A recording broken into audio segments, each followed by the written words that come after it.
Hey everybody, welcome to Astronaut Lounge. I'm Poppa Stonks, and today we have Ordinal Doge. Ordinal Doge is the first meme coin built on the Bitcoin blockchain. Um, with that said, I'm pretty bullish on this one, so please guys give it a listen. And so let's kick it off. Brother one is the CMO for Odoge.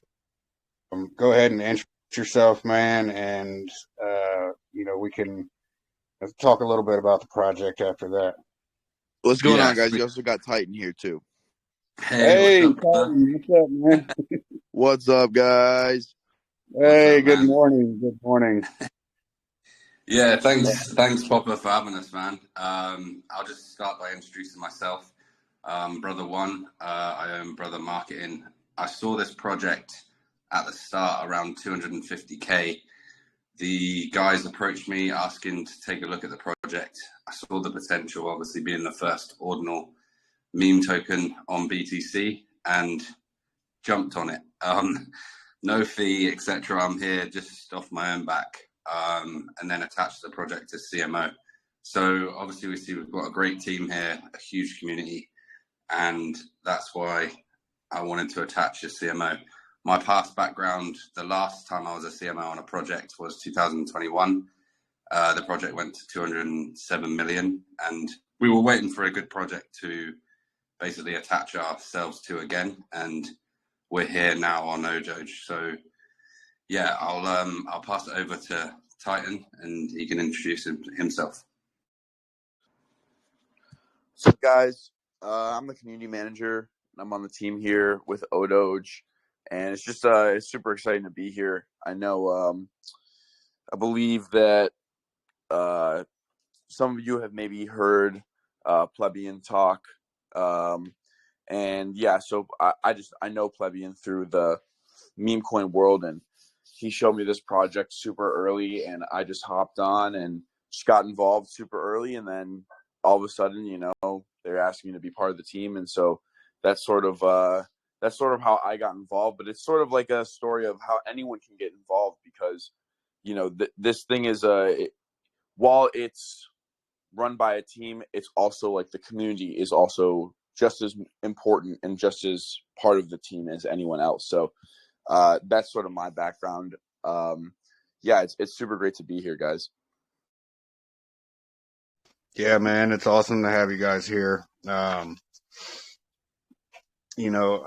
love the aspect, where it's literally it's a pure meme coin. It's a community driven meme coin. And it's got a great story behind it.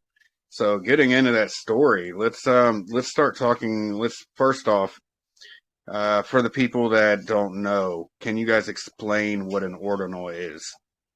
Yeah, absolutely. So, and this is going to be something that you'll see more and more as time goes on. You'll see the emergence of ordinals. It's a very, very, very new market that's sort of starting to form here.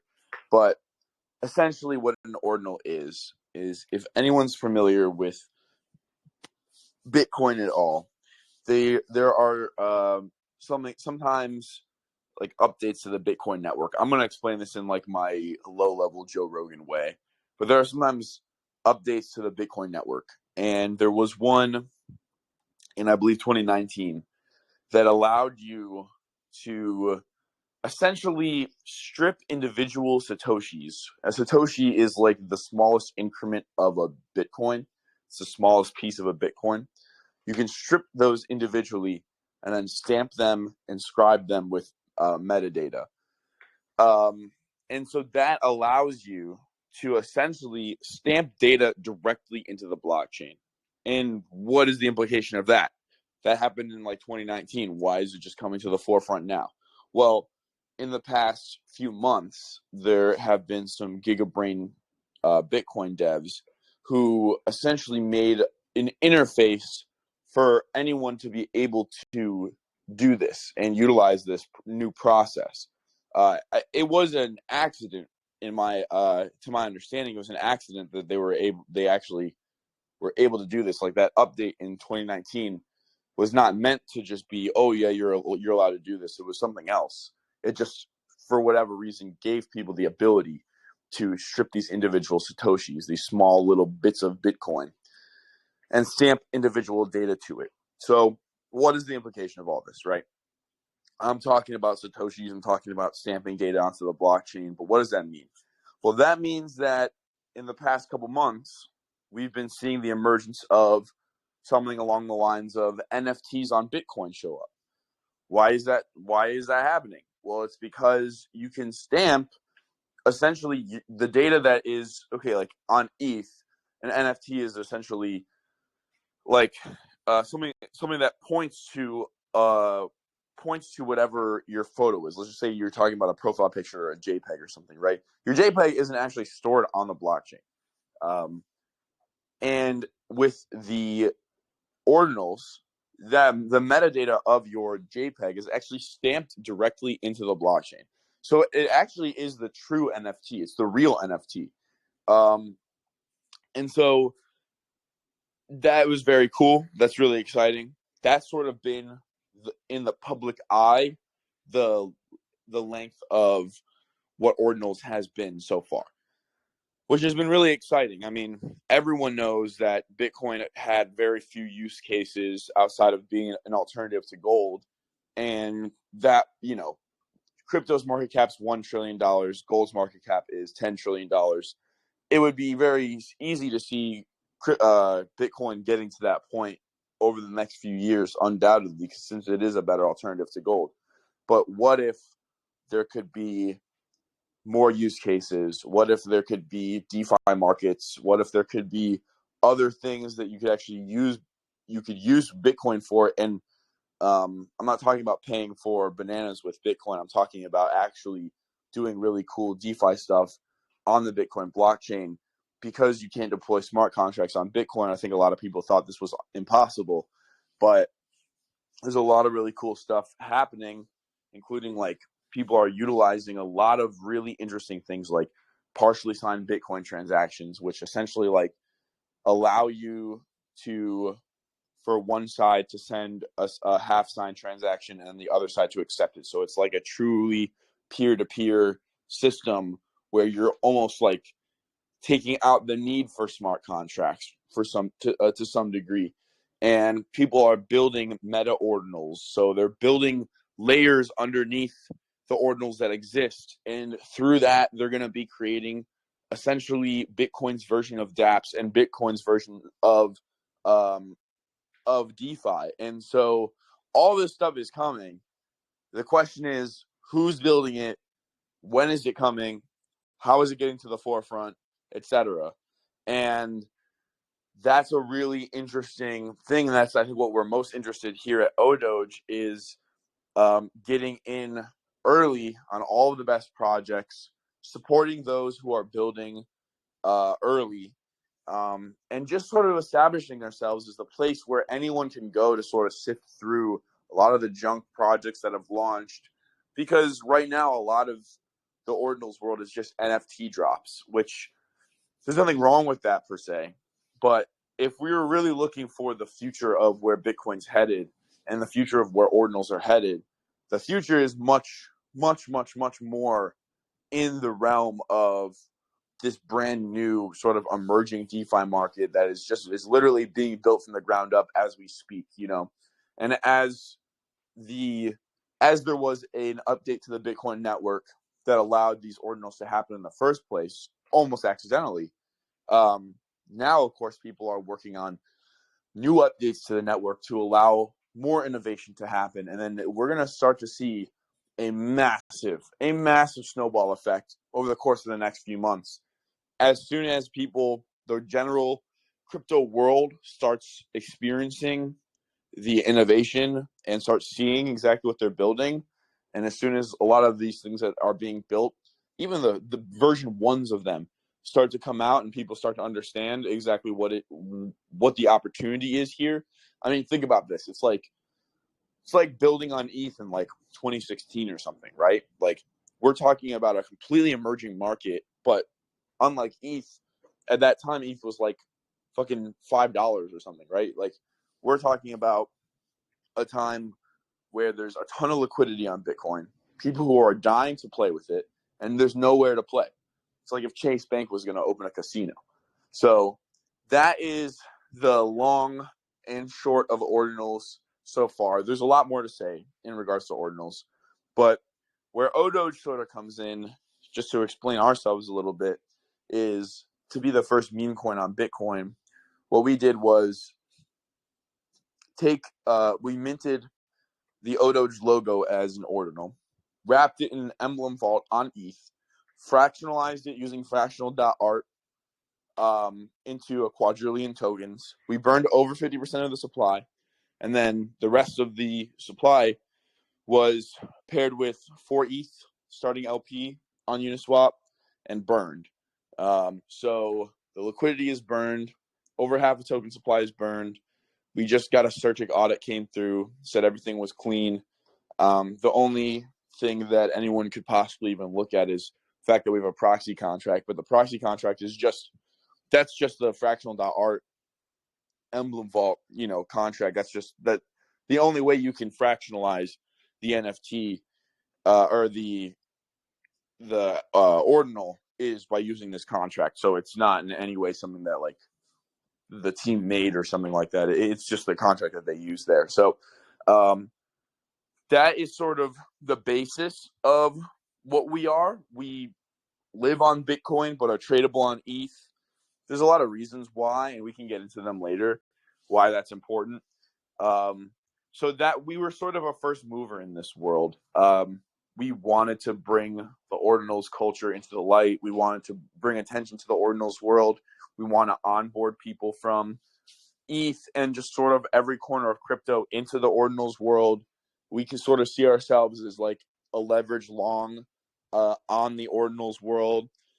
Also, just in general, we want to sort of be the gate that people pass through to get into this ordinal space. We want to partner with as many cool devs and builders as possible, sort of help them and support them in their projects and support the innovation that they're working on. And then the entire time, we're just a really cool meme coin community. Like, we are here chilling, having a good time pretty much every single day. So it's a really interesting and sort of different approach to a very familiar concept, I think, for a lot of people. And that's sort of what we are. We're sort of like a meme coin 2.0 because we're really just about the meme, but we can sort of constantly shift where we're taking our community and where we're taking sort of our overall goal. Yeah, also just wanted to add to that. Obviously, when some people hear the word proxy, their ears stick up. So in terms of the proxy, when 50% of the supply is burnt, it basically then makes it so the contract can't be changed. So in that aspect, it's safe. And then you've also got the LP, which is burnt. So the team's done everything they can to basically make it as safe as possible. It's one of the safest contracts out there that like it's literally unruggable. So totally. Yeah, exactly. Like the way that the emblem vault and the fractional.art, like, to be a meme coin is not exactly the way that they were meant to be used per se. It was actually really much more so people can have shared ownership of an NFT. Sorry. So people can have shared ownership of an NFT. Let's just say I have a Bored Ape or something like that, and then I want to split it up amongst 5 people. Everyone has a chunk of it, and then it's basically like everyone owns a small piece of the Bored Ape. Then everyone can get together and vote whether we want to sell it or not at a certain point in time, and then it can get sold as long as more than 50% of the fractionalized NFT votes for a sale or whatever, right? We split it into a quadrillion tokens and then burned over half of it. So that means that anything that's in the vault is locked there forever, can never be touched. Even if one person somehow had all of the tokens available in the Uniswap pool and all the tokens available across all of the sexes that have listed us, etc., if there was just one person who held all of the other tokens, they still couldn't do anything with the ordinals in the vault because over half of the fractionalized NFT token supply is burned. So yeah, it's just to highlight brother's point there. this is a little bit of a new way to do a meme coin, which is why it's so cool, which is why we got a lot of hype to start out. It's sort of, again, we're doing what a lot of people are familiar with, just sort of in a different way. Yeah, man, 100%. So, I mean, essentially, with the ordinals, it actually gives real utility to blockchain that it did not have before on accident. Literally. Exactly. I mean, again, I have been an ETH person because that's where you can actually play games and do cool shit. In my opinion, all I thought Bitcoin was good for was being a deflationary hold for your kids asset, or for the people who do like crazy leverage trading and they speculate on the price going up or down.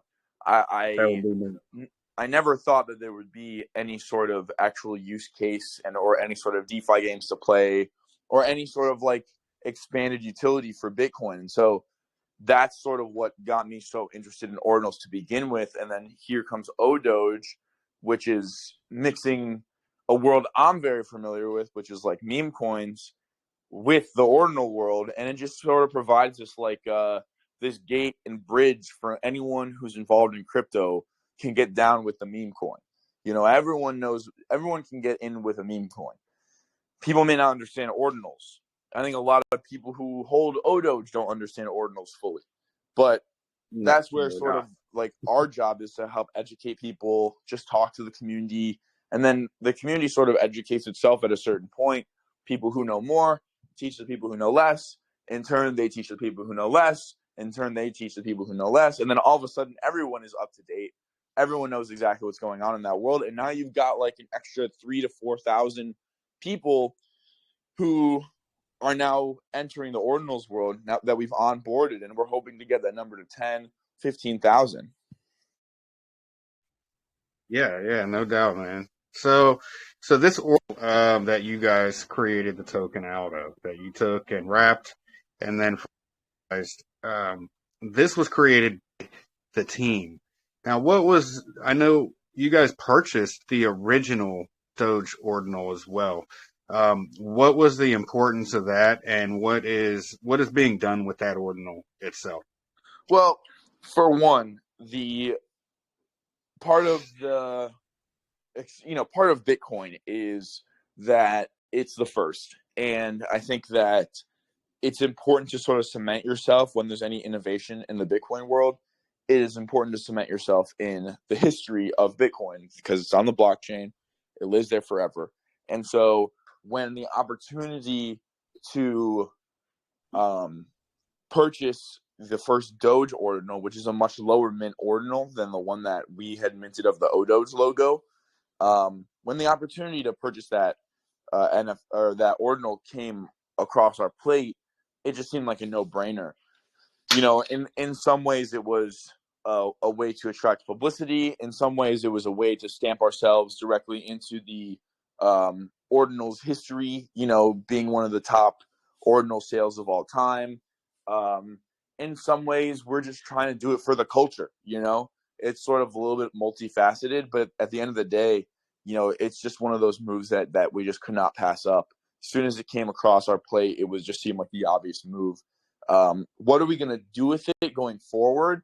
Well, shit, man, it's in our vault forever. So the only way to ever speculate on the value of that ordinal is to just buy Odoge and hold it. I mean, it can never be moved out of there because of so anything that goes into our vault is burned forever. So it's burned forever, which is kind of cool because that means that it's taken out of supply forever and it just belongs to the Odoge community now.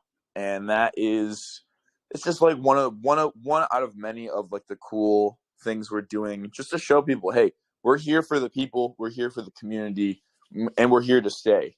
Like, we wouldn't make a giant purchase like that and then burn it just for the community for no reason. And it costs 10 Bitcoin to get that low mint Doge ordinal. So it's one of the highest ordinal sales of all time, and we'll be on that list probably for a little while. And just in general, like, we just want to demonstrate our commitment to this community and just the overall ordinals world on Bitcoin in general. Yeah. Yeah. And also, if you think about it, that also took out any future competition, by purchasing that ordinal and burning it, that original Doge ordinal. It took away any possibility of anybody doing the same thing and then claiming that they, were the first on the Bitcoin chain to launch, a Doge meme coin. Nobody can have it. It is ours forever. It is gone. It is Yeah, I gone. mean, So this is the one and only original Doge meme coin that can be launched on the Bitcoin blockchain. yeah, and the thing is, especially in the wake of our launch, there was a lot of other tokens that launched that copied our same bit, whether they just copied the name or they actually copied the way that the contract was done, and with the ordinal and wrapping into the vault and splitting it up and all that stuff. There was a bunch of copycats after us, and especially around that time, it just made it was just the right move to make sure that people know who the top dog is in this world. Like who the first mover is clear here, and of course we're the only one that survived. So that in and of itself is the indication.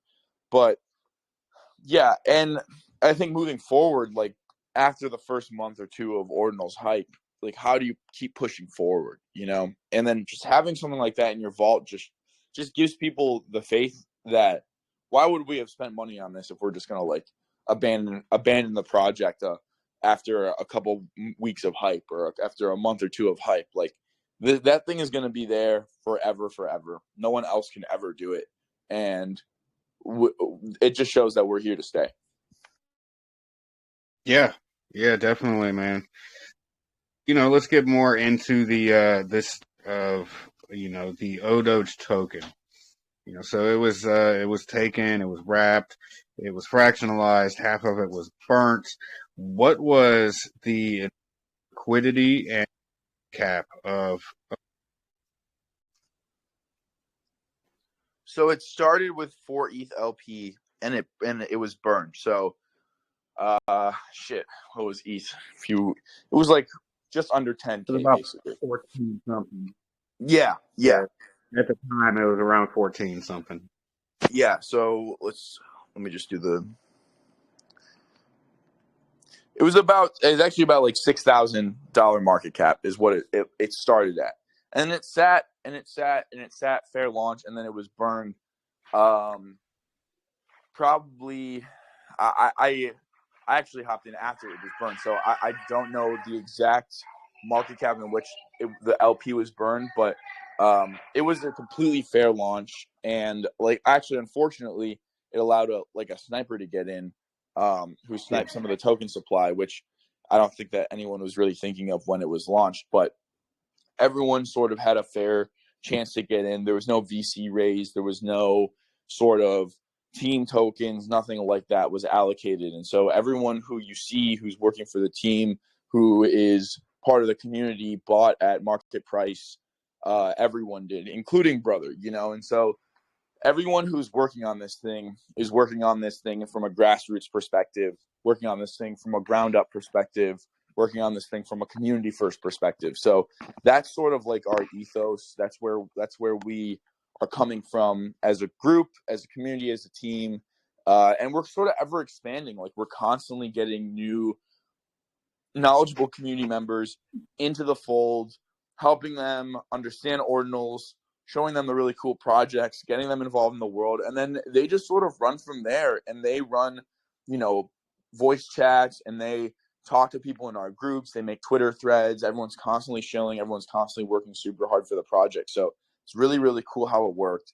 The token is zero tax as well, which in my opinion is the only way to do a long-lasting meme coin, because any other way, and you're counting on the dev, and you're counting on the team, you're counting on marketing, when moon dev. Whereas if you look at all the most successful projects over the past few years, in terms of memes at least, there's zero tax. And that's because the community owns it. And when the community has ownership, you're not taxing them on their buys, then they feel like they can run it, right? Like, if we're here to sort of create like almost a cult mentality. Everyone loves to, it's the same sort of thing that appeals to people about religion to some degree, where you're part of this community, you're part of a group, you can have ownership of whatever you're a part of, because there's not one mortal being that owns this token. Everyone is sort of an owner. So that means that if you really like it, you can get involved with the team if you want to. All you have to do is be an active member of the community. And then someone's going to pick you out and be like, hey, you've been really active and you've been working really hard. Come join the mods team. Come get involved. And so that's why I think that these zero tax community driven meme coins have been proven to do so well. And that's where we're at. Yeah, awesome. So yeah, let's jump into. So yeah, this is a zero tax token. I know the team had some marketing funds set aside to launch this and to run the marketing. Do you know? Can you speak on? Maybe this is better for brother. The market budget for Odoge now? How much was set aside for marketing, and what is the current budget, and are there any more funds that are going to be injected into that, or is it going to be like a community driven like donation wallet, or how's that going to work with a zero tax? I think we'll eventually transition to that model. I know that there are definitely some marketing funds left over. I think that in this day and age, so we were on a Twitter Spaces with Volt Inu, and Volt Inu had, and again, absolutely no hate on them. They've done a lot of really cool stuff in the bear market. To get to $100 million market cap in the bear market, you have to give props to that. But their strategy is to implement as much utility as possible from the team and from the community. And so they were telling us in the bear market, you have to have utility. This is not 2021 anymore. You have to have utility. And in my opinion, I don't think that's the case. I think that to get off the ground in the bear market, you definitely do need some sort of push. But once you get off the ground, and the community forms, then things can run themselves, like how we all know. And so there was a big marketing push in the first month or so, or first few weeks, and we're sort of getting to a point where it's going to turn more into this grassroots movement where we're marketed by our community more than anything else. Like, I know that there have been there has been marketing paid for various things over the course of the next month or two that have been paid for from the past few weeks. But over time, the goal is much more for the community to sort of take the reins when it comes to marketing ideas. And yeah, again, I know brother can probably speak a little bit more on what we've done so far and some of the plans going forward. Yeah. So there's been quite a few things that were paid like up front for a month, a little over a month. But I haven't like paid for Dex Tools trending once, and that's been trending every day for a couple of hours and stuff like that. It's quite good to see now, because I think the trenders are having some issues because of the algos and things, and it's actually giving the projects that deserve to be on there the chance to be shown on there, so that's pretty good. So literally since we launched, Dex Tools has been trending on and off. Also, because of the community, we've even been trending worldwide on Twitter and stuff. CMC on the community, that's been up there. Avadex yesterday, #1. I didn't pay for that. So that's when you know you've got something solid. And there's guys like the stuff that a lot of these tokens have to pay for because they don't have the community, they don't have the volume. That's saving this project a ton. So and I mean a lot of money. Like, to have that consecutive for this amount of time is crazy. Like, we looked yesterday, we were trying to get on the top of Elon's tweet because he started tweeting about memes, and there's like 29,000 views on our post just because the community jumped behind it and pushed it, which is crazy. So that type of stuff is amazing. And then we saw the chart rise as well to like 5 million because they started putting the TG links and everything like that. And that's what these guys are all about. Like, they're ready to jump on anything that we propose. We just proposed today, like, looking at CMC, you've got Bitcoin, ETH, SHIB. Why not start commenting about Odoge on there? Start giving updates on there. It's all like completely free stuff. And like, this project has money, but I hate wasting money on stuff in this market for marketing because it's just a waste. Like, I've been on tokens where they're like, okay, let's get on Avadex, and if they've got tax and stuff, obviously it's just a waste of money. So if we this literally this community can drive this token as it's been doing, but if there's a little push needed here and there, like, obviously I've got really good contacts with anything like billboards, QR coding around the world. We're in Germany, Amsterdam, India, Indonesia. We've got Miami coming, more stuff in Vegas, and I get that for a really good deal. I've even paid that out of my pocket. But yeah, it's like give and take with how this team's running. And if we need to, like, we're just sorting out CMC, circulating supply, CG. Obviously, the team pay for that sort of stuff, and they're happy to pay for anything. But I'm so obviously involved with this team, I really don't mind, like, just even reaching into my own pocket. And there's been other guys doing it as well. So you've seen it on community projects where they do create a wallet, and people do like to get involved and then vote on what they want to do and things. So maybe that will turn into something in the future where we have like a community wallet or something. But obviously, for now, we're pretty good. Everything's going pretty solid. But yeah, there is always that option if we need to. Then I think that's what we'll do.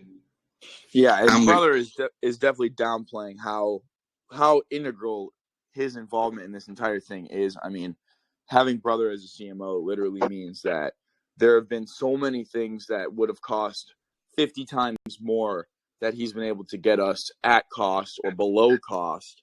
And so it's just allowed the marketing money that was set aside to go like 20 extra miles further than it would have gone without him. And so that's sort of like been a major catalyst for us getting as much, sort of guerrilla marketing as we possibly could in the past couple weeks. And again, like, every token reaches a certain point where the community is the main push. Like, there are only so many things you can do in terms of marketing to get a token off the ground.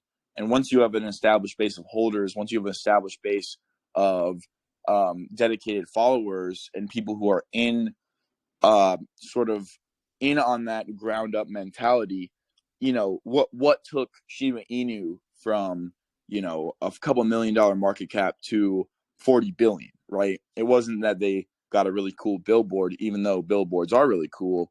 It was that community push. They got Elon to notice them by tweeting at him super hard. They were a huge shill army. And that's sort of like the next step, I think, for where we're going is we have a lot of the most important things locked down. We've got the CMCs. We've been trending organically on Dex tools. We have all of the information updated. We have the audits done. We have centralized exchanges in our DMs trying to get us listed.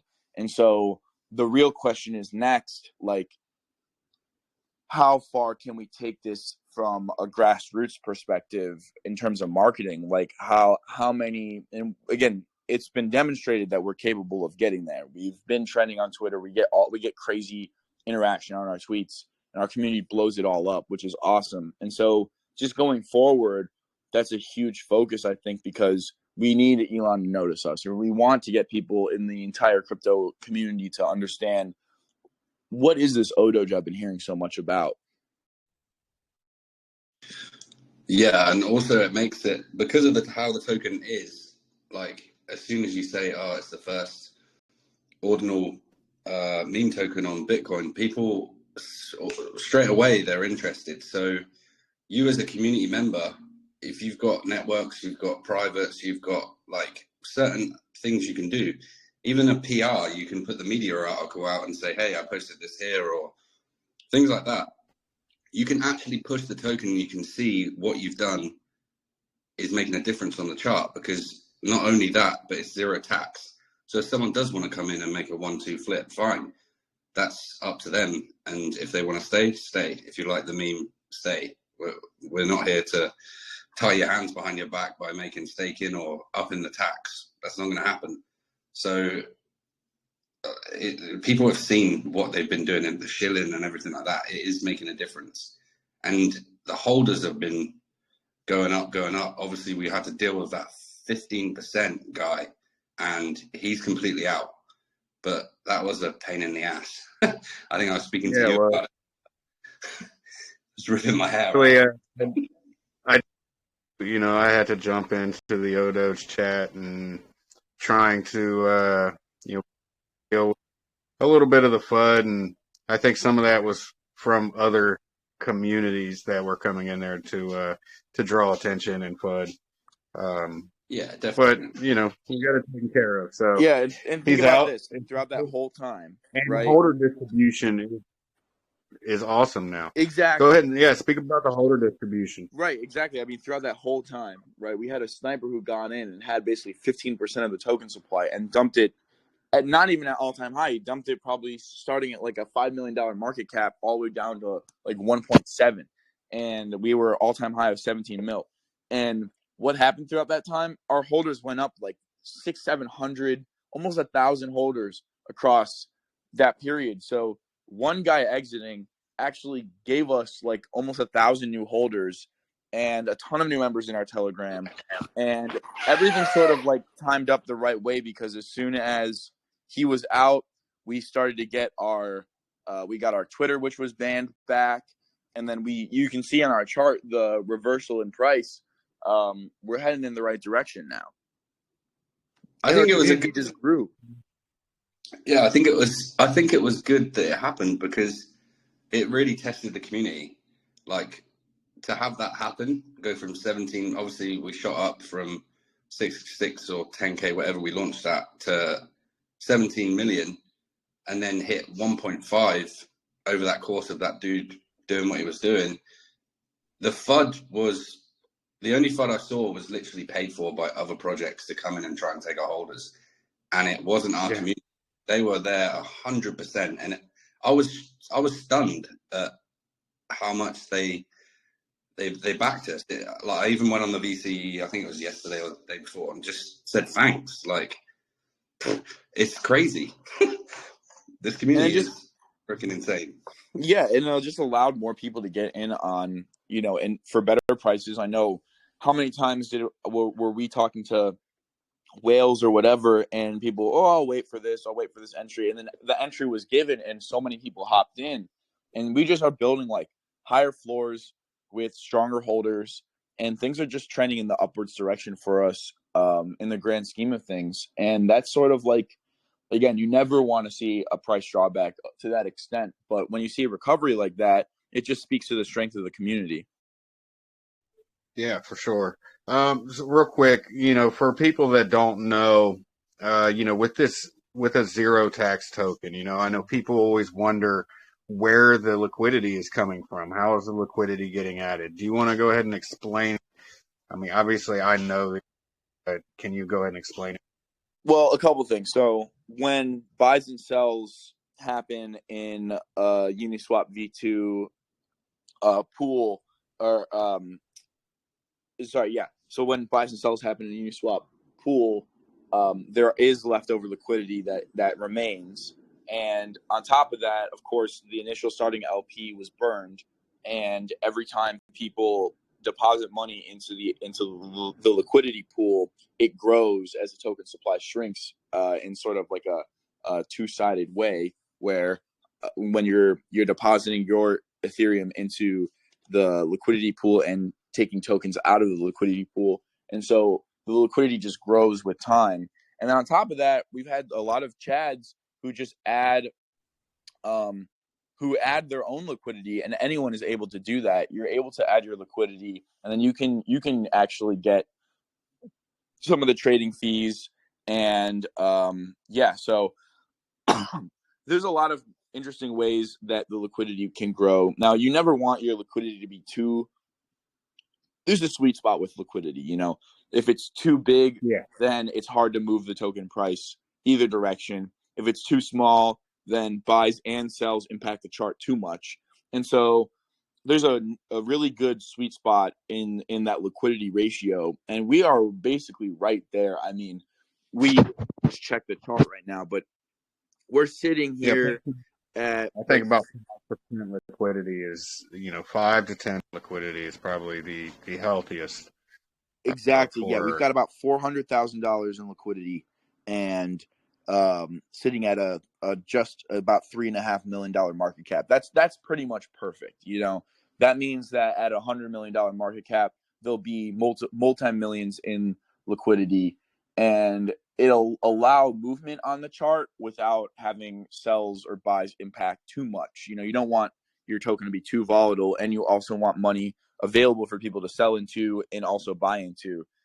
Eventually, there will be a supply squeeze, and that will just moon the token even harder. So but you also don't want to have that happen without establishing a really strong holder base, or else the volatility can end up wrecking the chart completely. So there is a delicate balance with that stuff. But the way I've seen it work over time is that a lot of times these things sort of just work themselves out. Like, there was a token called Suka that we actually did an AMA with, and they've been one of the best performing tokens in the bear market. And they're sort of like a LARP-esque, sort of semi-sheep they're related. 100%.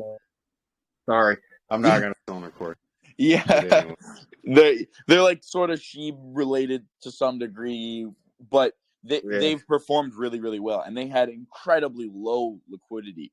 But being a community-run project, they've actually had a lot of people add money to the liquidity pool, and they fattened it up to a point where it's actually looking at a fairly normal level now. And so we didn't launch with I think they launched with a 0.07 or no, a 0.7 ETH starting LP. We've launched with a 4 ETH starting LP. So that is a healthy starting LP to launch with, especially at this point in time in the bear market. But things are just going to get bigger and better with the LP, just because as more people get in, whales love to add LP because they can get fees from that stuff. And just in general, it's like your community sort of ends up supporting you in that way without, there could be, if we ever determine it to be, this is a huge problem, we need more liquidity for whatever reason. There could be community launched projects that end up supporting the LP, whatever. I don't think it's anything we're encouraging at this point in time, but just in general, the liquidity is one of those things that can always be added to. Chad holders can always add more to the LP. People can put up their own funds. We can always raise funds to add to the LP if we ever deem it necessary. But at this point in time, it's looking pretty healthy. Yeah, definitely. And so that goes, actually, speaking of LP, so I know you guys have been listed on some exchanges, and a lot of them listed for free. Did they provide the LP for the exchanges? Did they buy off the chart and provide the USDT for the pairing, or they just didn't charge a listing fee? A lot of them did, which is crazy, because it's very rare. I know brother can speak more to this because this is his sort of realm. But Right. We had an agreement with BKEC to list us, to be the first one to list us, and then without our knowledge, without them even contacting us, LBank goes ahead and lists us first. They front run BKEC in order to do so, which I know, again, brother has been in this game much longer than myself, but he could tell you that does not happen. Yeah, so obviously BK wanted to be the first to list us. They didn't want to charge us a USDT fee. They wanted tokens, and that was basically it for the LP. And they were doing some marketing activities. Then obviously L Bank, they bought their own tokens, didn't ask for us for anything. And then what was next? Polynix. Bilaxi too, yeah. Bilaxi just bought straight off the chart. Well, Polynix was the same thing. They didn't want a USDT fee, but they wanted tokens for marketing and LP. Then as listed this one, Bilaxi, they bought off the chart and listed for free completely. There's decent exchanges in my DMs wanting to list us, but I've said no for now, because unless they obviously want to list on their own and buy the LP and whatever, fine. But I think, and we're seeing it at the moment, like we're seeing L Bank mature, Polynix have got really good volume. So I want them to mature before we move on to that next tier. Like, it's the options there, it's on the table, but I don't want to open up that gate yet. I think it's too early, because we listed on 4 exchanges within the first, I think it was 10 days. And obviously you need to gauge everything. Like, yeah, the holders are going up, the volume's freaking amazing, and these exchanges are watching that. So now we've established the floor and everything's growing, and we're the first on as a meme coin on BTC. For these exchanges to be doing that, like L Bank and things, they're smart people. They make money out of listings. So for them to be doing it for free, they can obviously see the potential as well. And these other exchanges, obviously they're going to try and approach first to try and get a listing fee. But at the end of the day, if we perform like we are, then they're probably going to do something else. Yeah, and just for all the ape brain people like myself, like who would be wondering, well, why would an exchange just buy off the chart and list for free? Well, if you look at our volume, right, all these exchanges make money off of trading volume, and so our volume is crazy, and a lot of these exchanges want a piece of that pie, which is why they'd be willing to do it for free, even though they may charge the next token like 30 grand to list or more, or sometimes it can get into 6 figures in order to list. But a lot of them are seeing, oh my God, there's a ton of volume going on with this token. There's a crazy strong holder base. We want a piece of that. And so that's why they do that stuff. And just like brother said, like rolling out the next line of exchanges is going to be something that we're going to take our time with, just because, like, if we think about this, right, like you want the exchanges not to be a place where people just like dump their tokens or arbitrage with the price on Uniswap or the other exchanges. You want that to be a super bullish catalyst. So as we sort of start consolidating upwards now, we want to wait for the right moment for it to be a super bullish catalyst. We don't want it to just be the next place where you can sell your tokens to. We want it to be a place where, you know, we're attracting new buyers and we can use it as a bullish announcement rather than just the sort of the next marketing push sort of thing. Right. Yeah. Right. I can say this. I've got 2 top 10s. I won't say the position. Top 10s. They've already given us the deal. And I hope they don't start with an M and G. With who? I said I hope they don't start with an M or a G. No. Good. G. Yeah, I mean, you know, I'm just looking. You guys already know. So I was just checking on exchanges the top 10. Well, now it's top 8 if you take those 2 out. So I'm part of a pretty bullish project myself, and I know, you know, we have had a few exchanges that have done the same thing, you know, bought the liquidity off the chart and you know, listed us without us even knowing. You know, it is a very bullish thing when that happens. It's so much it just easier as well. I think exchanges should do it more because upkeeping an exchange like Shibtoshi, we all know, like upkeeping all these exchanges and stuff it can be a pain in the ass. So when they do list themselves, it's really nice. But the reason we also you got to run your market makers and everything else on there, and it just costs. It does cost an extreme amount of money to be on some of these exchanges and actually upkeep the liquidity and everything else, Right, and especially early on with the arbitrage. So you guys are doing the right thing. Right, and as far as like impacting price goes, right? Like, okay, what are we trying to do here? We're trying to build a strong community. We're trying to build up our holders, and we're trying to move our price upwards. And an exchange listing is a really bullish thing, but that doesn't always translate to any of that stuff happening, right? So there's a good right time to implement that stuff, especially higher tier exchanges. There's a right time to implement that stuff, and at this current moment, it's not the right time for that stuff just because you don't want to rush those things out, right? Like we want to be a much higher profile project when we get a few top 10 exchanges listed, even though they want to list us right now and they're talking to us. We want to work it out on better terms. We want to have more leverage in those negotiations. And again, the more list us for free and list us on their own volition, the ones that are in our DMs trying to get us to work with them to list us will feel FOMO and they'll list us because they're like, oh shit, the exchange that's one tier higher than us just listed them for free. We have to follow suit. So it can be this really cool cascading thing, but you have to time it right. And again, shout out to brother for being able to handle all that stuff. I mean, he's an experienced guy, so the community's in really good hands when he's at the helm.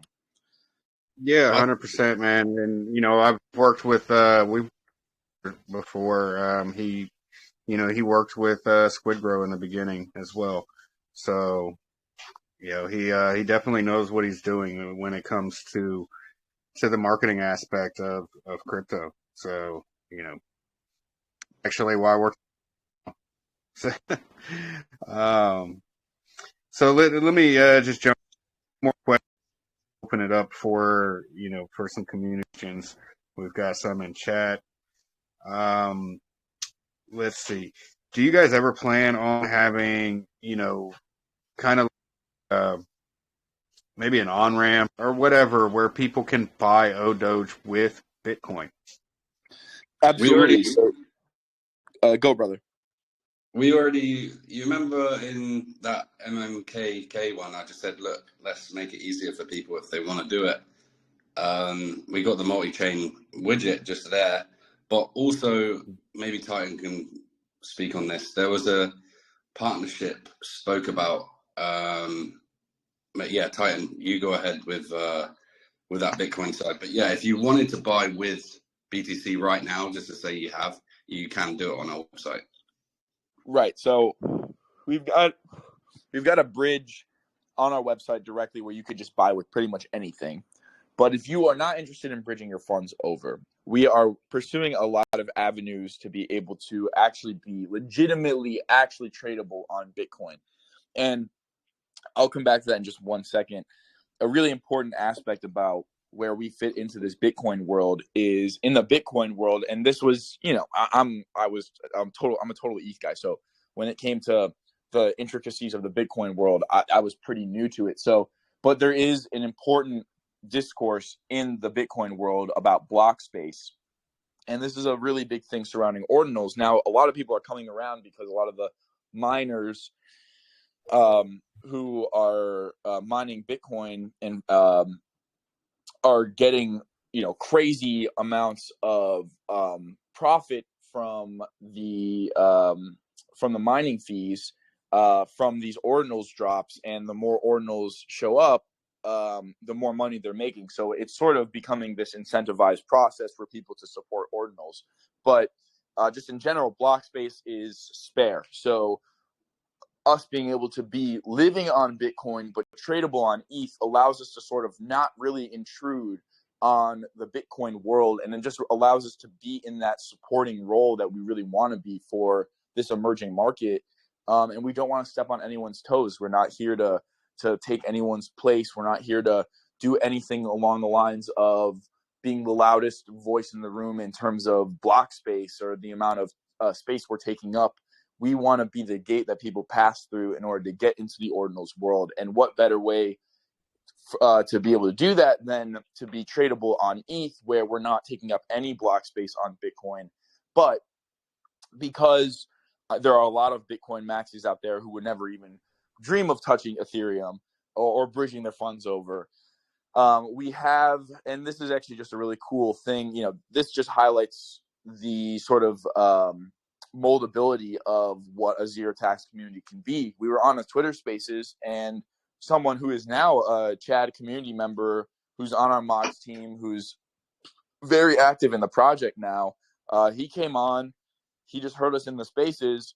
He suggested that we partner with Sovereign, Sovereign AMM, which essentially is like a AMM DEX on Bitcoin. And within 2 days, there's a proposal with Sovereign that they're voting on right now that's in the late stages of getting voted on, where there will be essentially the ability to buy and trade Odoge directly with Bitcoin, utilizing Sovereign AMM, which is really, really cool. And then that really actually does solidify us as the actual legitimate, you can trade us on Bitcoin meme coin. Which again, it's not going to be for everyone, especially us here, like us ETH people or people who play on L1s or L2s. Like everyone in that world may not be needed for them, but for all the people who are on Bitcoin, it gives them the ability to trade directly with their Bitcoin and get their get Odoge directly with Bitcoin, not even having to bridge at all. So that's a really cool thing that's being that's being developed, and we'll just continue pursuing like new avenues of getting ourselves out there. I think an important thing about being a first mover is to constantly be a first mover. You can't just rest on your laurels and say, okay, well, we were the first to do this, so that just gives us hype going forward forever. We can constantly sort of be innovating what a meme coin can be and can do without ever having to provide like some sort of utility from the team, which almost always ends up badly. I mean, I'm sure we all just saw the implosion of Shibarium. That's a perfect example of why it's not always bullish. In fact, a lot of times it's bearish to introduce utility into a meme coin project. So that's one of those things that is in the works right now. Sovereign is voting on a proposal, and then their dev team will build the infrastructure in order to make it happen. But I mean, shit, we actually have some Sovereign people who have been so interested in our community that they've actually joined our mods team, and they've gotten involved super deep in our community just because they love to see what we were building here, and they love the community aspect to it. So it's been really cool to just get an exposure to that world. Again, a lot of those people are mainly Bitcoin people, which is it's refreshing to see. I mean, they bring sort of a different perspective on this meme coin world, and a lot of them haven't had the like DeFi experience, but they have an even deeper crypto experience because they've been involved with Bitcoin for 10 years, where you've only had like 3 or 4 years max. If you are a DeFi, if you were in the beginning of DeFi, you basically had like 3-4 years. So it's been really, really interesting seeing our community sort of diversify, and then being able to get on the Sovereign AMM and be the first meme coin like tradable on Bitcoin will be a really, really, really cool thing. And we'll just we'll keep moving forward with that. I mean, let's just say that proposal doesn't pass, which I don't see a world where it won't. I think it for sure will, but let's just say it doesn't for whatever reason. There will be other avenues for us to be tradable on Bitcoin too. That's a huge priority for us here. And we just constantly want to be pushing the envelope of what people think is possible for a meme coin community. Yeah, man, 100%. And like you said, man, these guys, they have been around since the early days of Bitcoin, or even since the beginning of Bitcoin. And they've seen the rise and fall of all these forks and L1s and L2s. And, they might not have gotten involved, but for them to take interest in something like this, man, that speaks volumes to, going on as far as being the first meme coin on Bitcoin blockchain.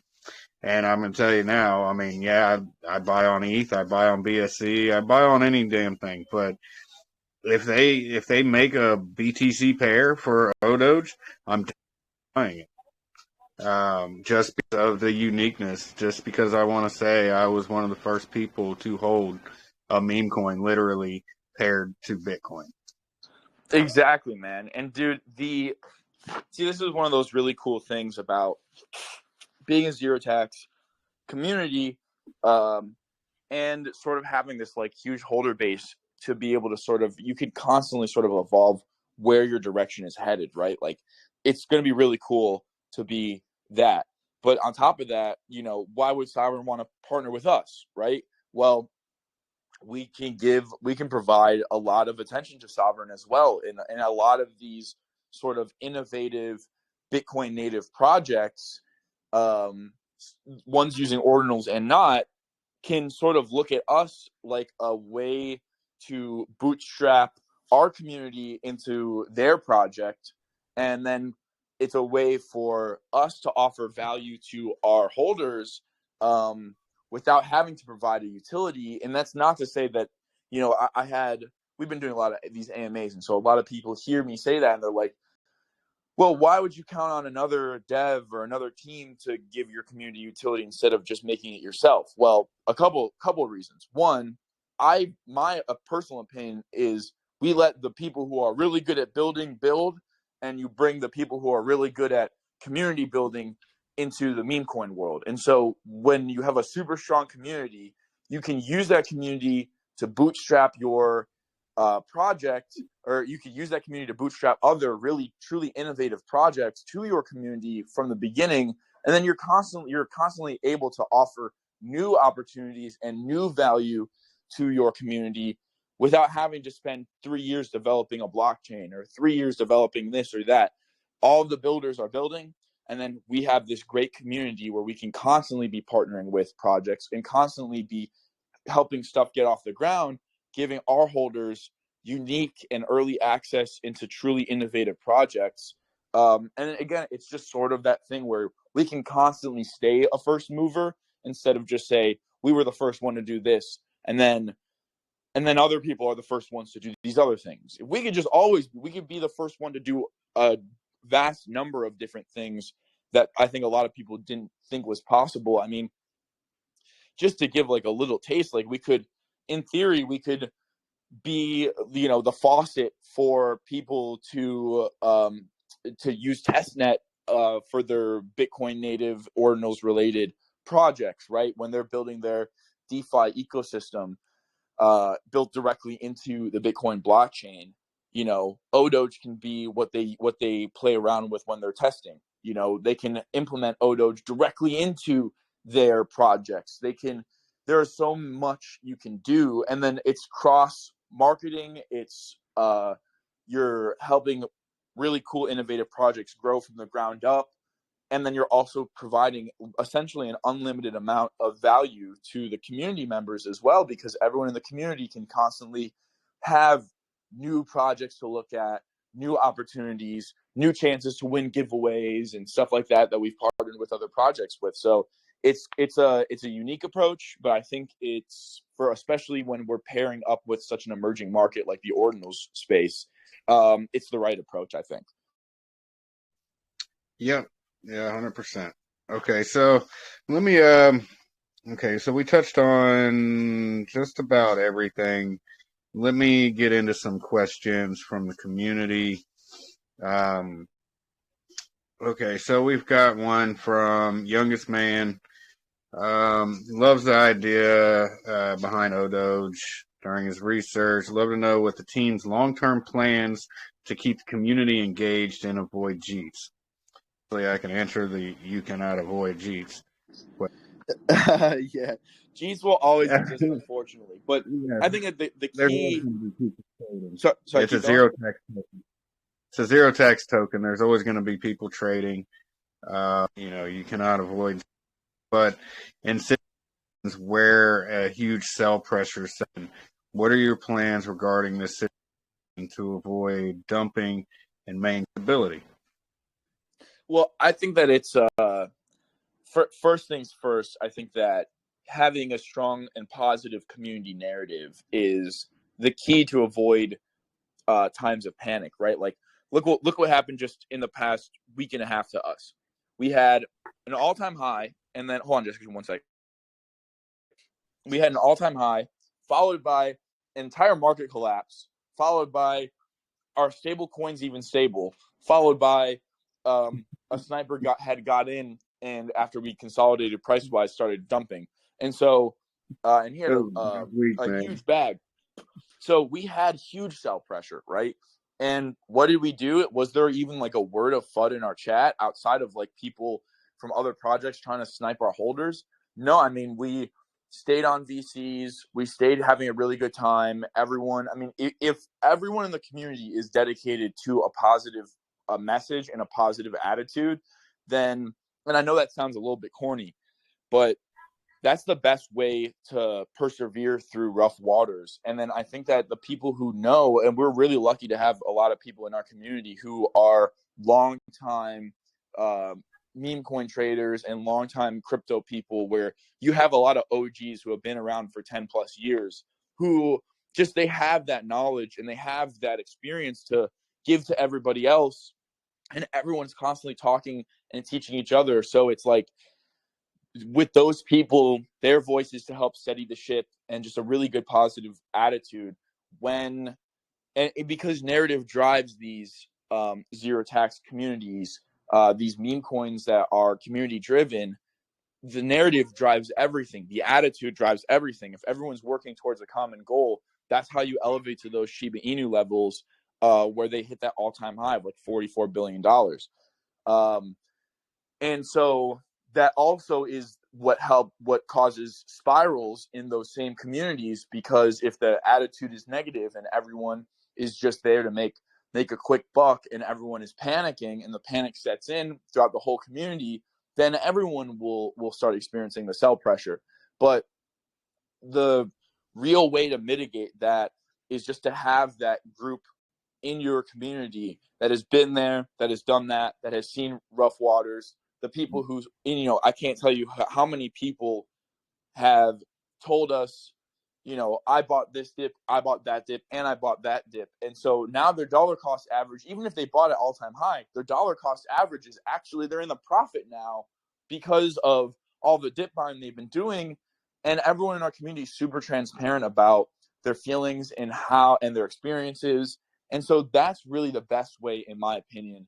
I mean, there's nothing you can do to stop Jeets from jeeting. There's nothing you can do to stop sellers from selling. But at the same time, you can control your community narrative, especially if everyone is sort of united under the same vision. I think everyone can sort of see where this thing's going in the long term. And the team has established ourselves as a team that's going to be here for the long term. And so since everyone knows that, I think there's just an immense amount of confidence amongst everyone in the community that regardless of what the price action says, we'll be here. So it's a comfortable hold. Even if you bought at $10 million market cap and we're at 3 right now, I think a lot of people in our community did that and then DCA'd all the way down. And then all of a sudden, now the dollar cost average is actually at a really nice spot. And next time we get up to $10-20 million market cap, they'll be 3 or 4x in the profit, even though their initial buy was at that same market cap. I think as well, it's important, like, Shib knows about this. Like, the dude's got funds to send that project to a crazy market cap, but it will come crashing down because of sellers. Yeah. But what's happened here is, it is actually fantastic, where the holders are growing and you're distributing how we've distributed. It's actually amazing what's happening.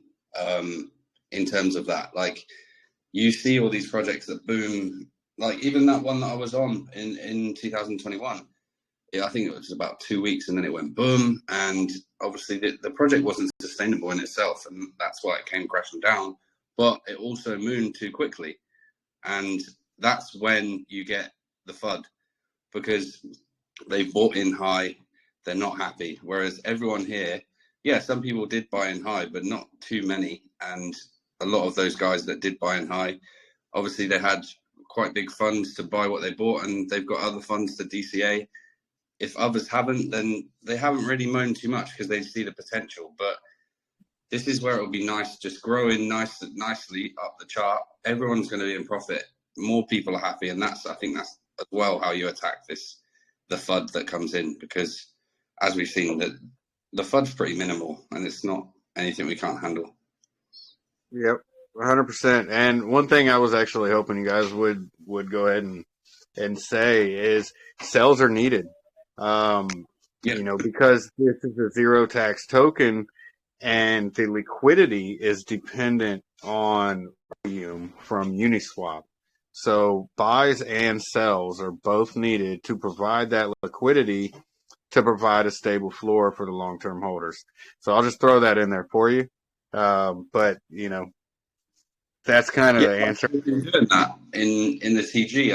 I've personally been doing that quite a lot, saying, look, take profits, obviously do it respectfully. And you don't have to cheat your whole bag because it costs you a lot of money. It affects you personally if you're going to do that. Yeah, and it sounds so goofy. So, sorry, my bad. It sounds so goofy. Like I'm in there when sells happen and hit the chart, and I'm like, I love this bullish selling, and it sounds crazy to say, but at the end of the day, you see like the trajectory of holders go up. And if you're gaining holders as the price is consolidating, that means that the next leg is going to be so much stronger.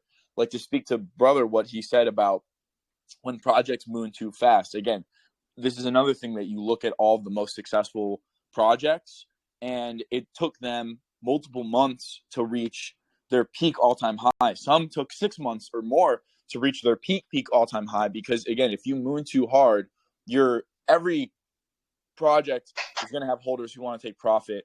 Every project is going to have price drawbacks, and if your initial moon is too high too fast, it's going to be really hard to hit that same height on the next leg, because your chart just looks so cooked because you mooned so fast, and then the drawback was so strong that you look like you basically went all the way back down to zero.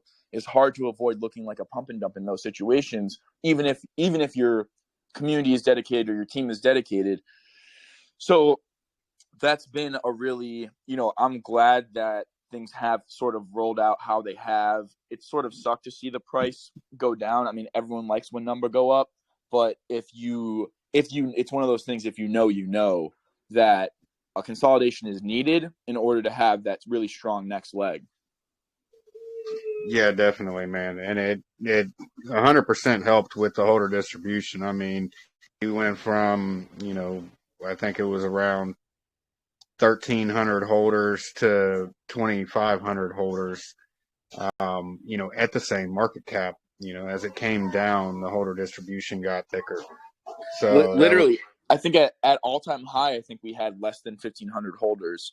And we have pretty much 3 times the amount of holders, I believe. So it was actually even less than that. I don't think we even had crossed 1,000 holders at that point.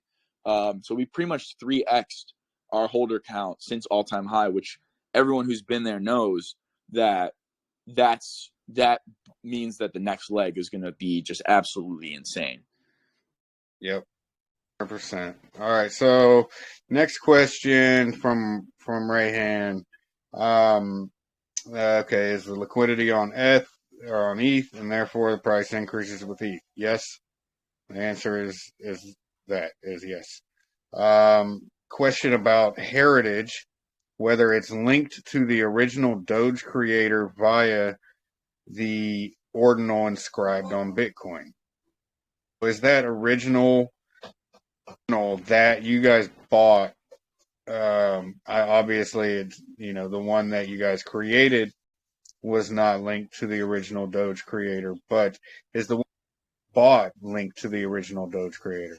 No, it's just the first Doge minted on BTC, and this also goes with like all of the top projects, all of the top Ordinals projects so far.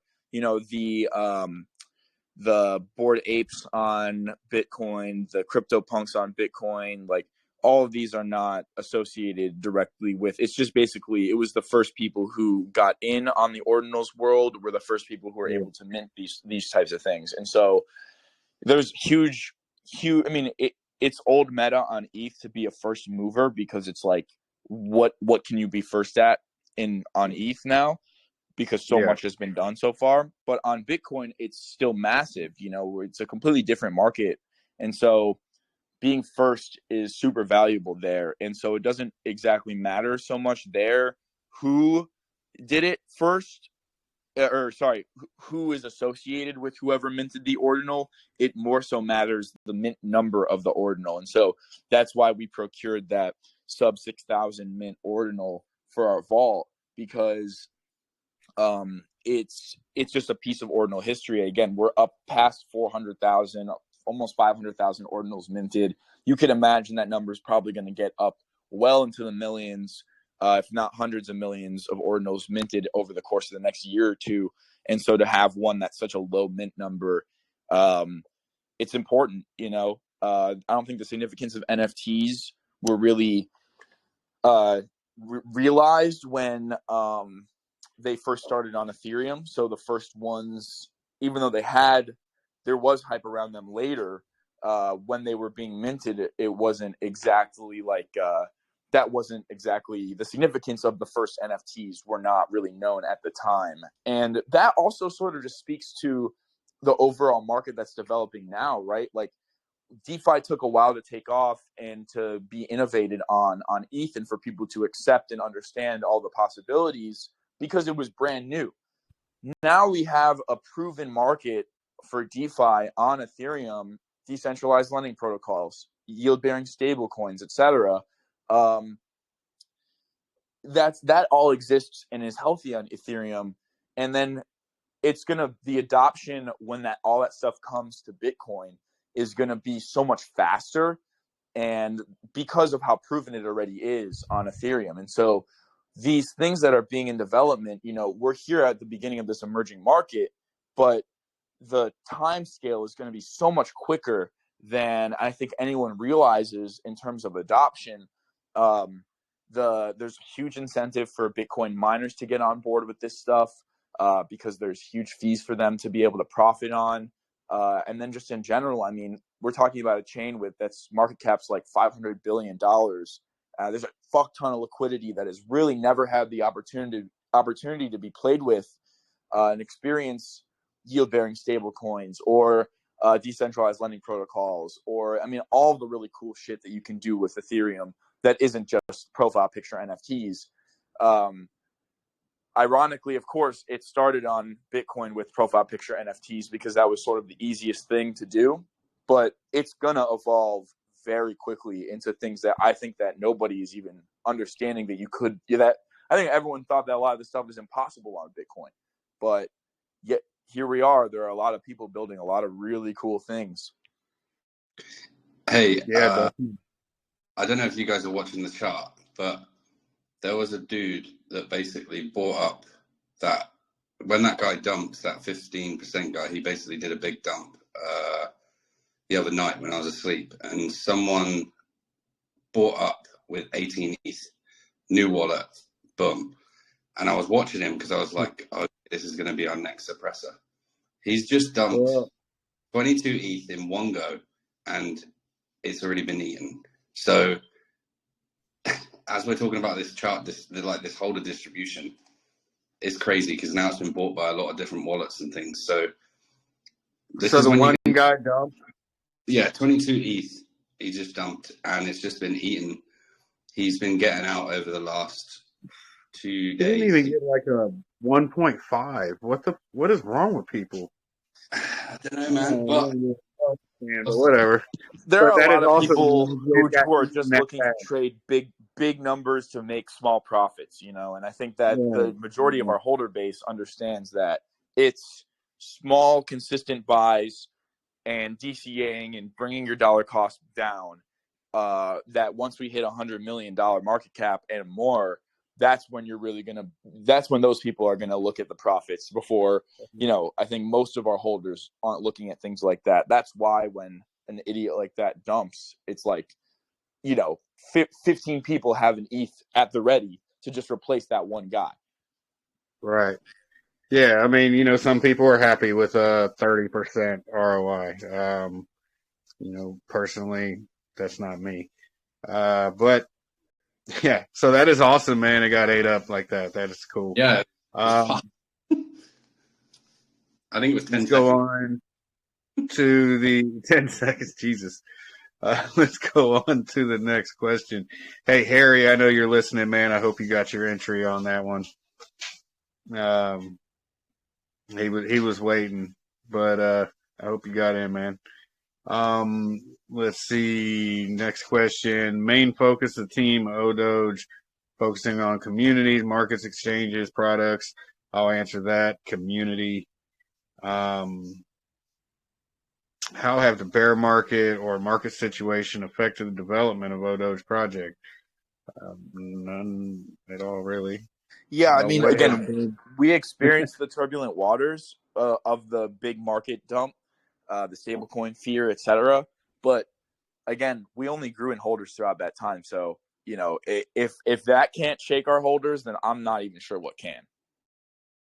Right. What has been the team's biggest challenge in developing this project? Was it marketing, finding the right investors, growing the community, or something else? And how did you solve that problem?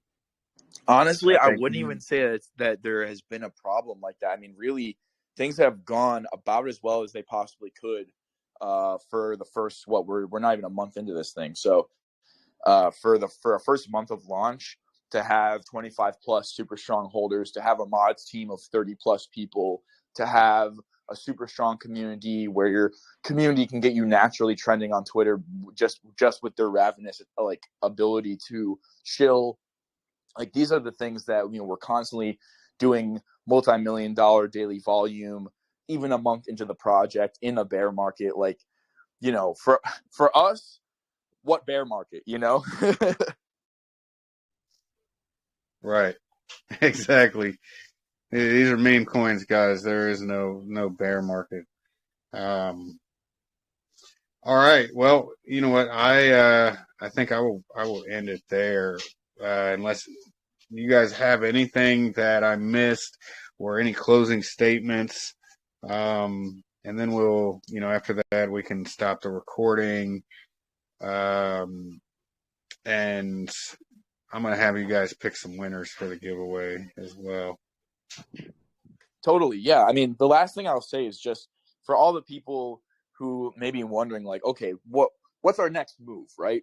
Well, this ordinals world is still developing. You know, we're in like the proto stage of a market that has not even really begun to truly develop and show its true colors and its true size and its true impact on Bitcoin, which is Bitcoin is it's the first and it's the best decentralized blockchain, and it's also the biggest. You know, ETH is looking at, you saw the FUD. I mean, ETH is going to be more heavily regulated by the United States government. It has aspects that you could consider it a security. And these things are going to be challenges that I think everyone who's involved in the ETH world are going to face. And a lot of the best DeFi protocols have been done on ETH. And they're successful, but they've already existed. Here is entering a brand new ecosystem in crypto, an entire new piece of the pie that I don't think anyone ever thought was possible. And it's the ingredients are being put together right now. It hasn't even been put in the oven yet to cook. So like, we're here at such an early stage of this market as it's emerging. And we have a really unique opportunity having such a really strong community and holder base where we can find really cool projects and offer early entry to our community and offer them, you know, life changing entry on new developing projects. We can sort of help foster the growth of this new market. And with that, I mean, we just will constantly be etching ourselves into the history of this market, and we'll establish ourselves as the number one place to be when it comes to meme coins on Bitcoin. I mean, I think that there's a lot of really good stuff coming in the future, and we'll just be constantly innovating and constantly growing from our end as well. The momentum will not slow. Awesome, man. That's a great closing statement. So with that said, I'm going to end the recording. Thank you guys for coming. Super bullish on Odoge. I love that it's, just basically it is what it is. It is a pure community driven meme coin that is highly memeable because it is the first on the Bitcoin blockchain. So, with that said, awesome. I'm still going to keep shilling this everywhere. Normally my AMAs are not just one shill fest. I tried to ask the tough questions, even for projects that I'm involved in. And, you guys killed it. So thank you. Stick around though for 1 Thanks second. for the support, bro.